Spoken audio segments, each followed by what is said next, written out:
வணக்கம். இன்னைக்கு நாம பார்க்க போற கதை மஞ்சுநாதன் ஈரா எழுதின ஒற்றை செருப்பு. ரொம்ப மனசுக்கு நெருக்கமான ஒரு கதை இது. ஒரு பொருளோட உண்மையான மதிப்பு என்ன? அதுக்கு கொடுக்கிற பணமா, இல்ல அது கூட இருக்கிற நினைவுகளா? இந்த ஒரு ஆழமான கேள்வியை தான் நாம இந்த கதை மூலமா பார்க்க போறோம். இந்த கதைக்குள்ள போறதுக்கு முன்னாடி நாம ஒரு விஷயத்தை தெளிவா புரிஞ்சுக்கணும். இது நடக்கிற காலம் 1985க்கு முன்னாடி. அந்த டைம்ல இந்தியாவோட சில பகுதிகள்ல கஞ்சாங்கிறது இன்னைக்கு நாம பாக்குற மாதிரி ஒரு பெரிய சட்டவிரோத விஷயமா இல்ல. அது சிலரோட கலாச்சாரத்துல அவங்களுடைய பழக்க வழக்கங்கள்ல கலந்த ஒரு விஷயமா இருந்துச்சு. இந்த கதையோட நாயகன் வாழ்க்கையும் இதோட தான் பிணைஞ்சிருக்கு. சரி, வாங்க கதைக்குள்ள போகலாம். கதையோட மையப்புள்ளி தீனா. இந்த பேர் அவருக்கு பணத்தாலேயோ பதவியாலேயோ வரல. ஆனா யார்கிட்டயுமே இல்லாத ஒரு ஸ்பெஷலான கைவினை திறமையால ஒரு ஊரே அவரை மரியாதையா பார்த்துச்சு. அப்படிப்பட்ட ஒரு மனுஷனோட கதை தான் இது. தீனா அவர் வெறும் ஒரு குடும்ப தலைவர் மட்டும் இல்ல, ஒரு குடும்பத்தோட மொத்த நம்பிக்கையுமே அவர்தான். தன்னோட கைகளை மட்டும் வச்சு வறுமையிலிருந்து தன்னோட குடும்பத்தை மீட்டெடுத்தவர். அவர் செஞ்ச வேலை அவங்க வீட்டுக்கு சோறு போட்டது மட்டும் இல்ல, அந்த ஊர் மக்கள் மனசுல அவருக்கான ஒரு பெரிய இடத்தையும் செதுக்குச்சு. தீனாவோட கைகள் அது சும்மா இலைகளை தொடலங்க, ஒரு கலையையே உருவாக்குச்சு. எந்த இலைய தேர்ந்தெடுக்கணும், அது எப்படி ஒரு தாய் குழந்தைய தொடர மாதிரி மென்மையா கையாளணும், அதிலிருந்து எப்படி ஒரு பொக்கிஷத்தை எடுக்கணும்னு அவருக்கு மட்டும்தான் தெரியும். இது வெறும் ஒரு தொழில் இல்ல, அது ஒரு தியானம் மாதிரி. பல வருஷமா தான் மக்களுக்காகவும் குடும்பத்துக்காகவும் உழைச்ச அந்த கலைஞர் ஒரு நாள் அமைதியா இந்த உலகத்தை விட்டு போயிட்டார்.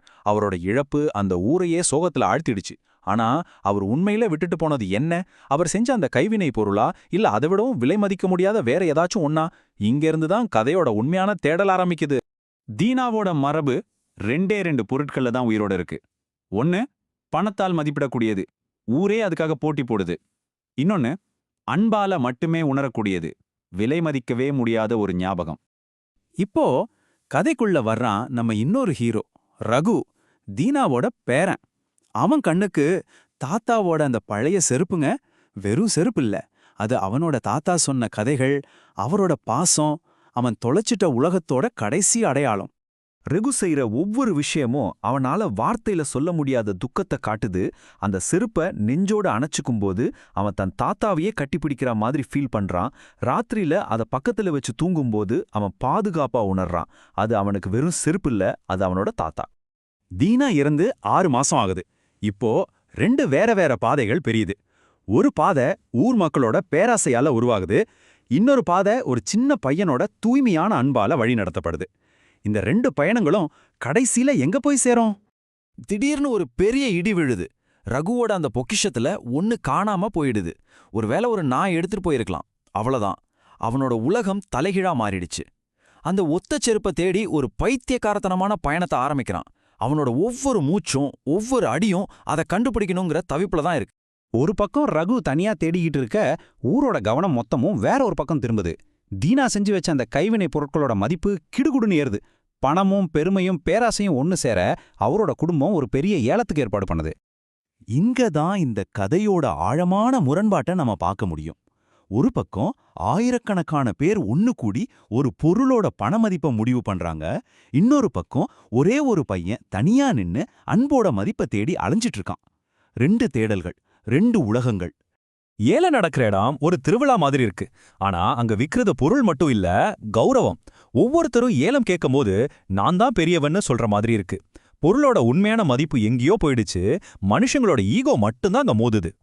இப்போதான் கதையோட கிளைமேக்ஸ் நெருங்கி வருது. அன்போட தேடலும் பேராசையோட போட்டியும் சந்திக்க போற அந்த ஒரு நொடி, அந்த மோதல் என்ன மாதிரியான விளைவுகளை ஏற்படுத்தும்? ஏலத்தோட கடைசி கட்டம், எல்லாருடைய கவனமும் ஒற்றை இறுதிப் பொருள் மேல குவியுது. அது ஒரு ரொம்பவே அரிய வகை கஞ்சா சுருட்டு. அதுக்கான சண்டை ஆரம்பமாகுது. இந்த கான்ட்ராஸ்ட பாருங்களேன். ஒரு பக்கம் ஒரு சின்ன சுருட்டுக்காக ஒரு பெரிய கூட்டமே அடிச்சுக்குது. இன்னொரு பக்கம் பல மைல் தூரத்துல ஒரு சின்ன பையனோட உலகமே ஆன அந்த ஒற்றைச் செருப்பு மழையில அடிச்சிட்டு போய் குப்பமேட்டுல யாருமே கண்டுக்காம கிடக்குது. ஏலத்துல புத்தி சுத்தமா மங்கி போச்சு. அந்த ஒரு சுருட்டோட விலை நினைச்சு பார்க்க முடியாத அளவுக்கு ஏறிக்கிட்டே போகுது. இது ஒரு பொருளை வாங்குறத பத்தினதில்ல, இது ஜெயிக்கணுங்கிற வெறி, மனுஷனோட பேராசையோட உச்சகட்ட பைத்தியக்காரத்தனம் அங்க அரங்கேறுது. அதே நேரத்துல ரகுவோட அன்பின் சின்னமான அந்த செருப்பு அழிவோட விளிம்புல நிக்குது. ஒரு குரங்கு அதை வச்சு விளையாடுது, ஒரு பையன் அதை ஃபுட்பால் மாதிரி உதைக்கிறான். அது திரும்பவும் அதோட உரியவன் கிட்ட சேருமா? அதுக்கு ஒரு அற்புதம் நடந்தா மட்டும்தான் முடியும். அப்பதான் ஒரு சுவர் மேல இருந்து ரகு அதை பாக்குறான். அவனோட தாத்தாவோட செருப்பு. அந்த ஒரு நொடி கலப்படமில்லாத சந்தோஷத்தோட உச்சம். இதுதான் இந்த கதையோட ஹைலைட். ஒரே நிமிஷத்துல 2 உச்சகட்ட சம்பவங்கள் நடக்குது.